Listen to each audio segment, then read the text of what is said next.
Hello everyone, Dr. Fawn. I made I'm going to make a quick video about this. This is actually assignment 11.2 from Cengage MindTap. Here we're doing hypothesis test for two population variances, and I've had several individuals who had some issues with this particular question. They follow the video, and still got parts of it wrong. As you can see, I was actually able to go through and get them correct. So I wanted to point out a couple of things to keep in mind as you're working through this particular activity. So first and foremost, when you click on the open spreadsheet, make sure that you have that Excel minor analysis tool pack. I accidentally X'd out of it and then I couldn't figure out how to get it back. So I had to go back to the, insert add-ons and it's almost like you're re-downloading it, but it just kind of made it pop back up. So I need to use this F-test to sample for variances. They tell you that in the video. Now, there's a couple of ways you can do this. On variable one range, you can either include the label or not include the label. I started at A3 and went down to A28, so I did not include the label. So I want to make sure that I turn this labels button off. B3 down to B25, and then right here is where you're setting the alpha value.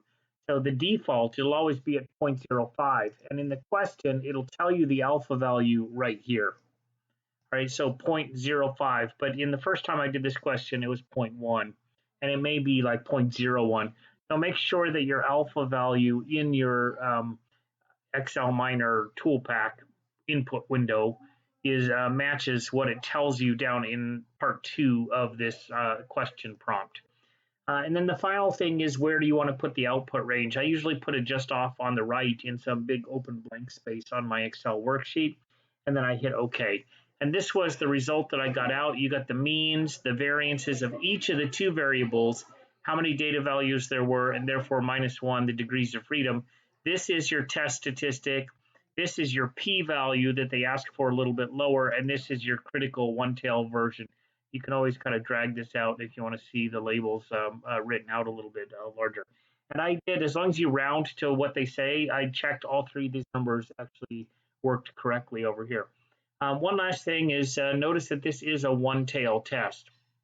First of all, the F distribution only has one tail, but you could still set this up as a test of a quality of variances, or one of the variances is larger than or smaller than the other. Population one is the older one, and so our alternative is really the hypothesis for testing, that the older ones have greater variance than the newer ones. And then this should be just the opposite. If this is greater than, this will be less than or equal to. The null always has the equal side of that equation.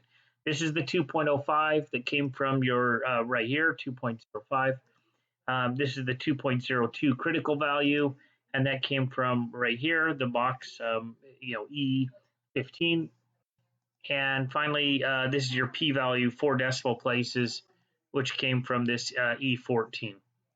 And then because the p is less than alpha, I'm going to reject the null hypothesis, yes, or also because the critical value is less than the test statistic. The statistic is in the tail, it's further out. And then therefore, because I rejected the null hypothesis, we conclude there is evidence that these have a larger variance. And then I hit check my work, and I got marks, and I can go on to the next activity.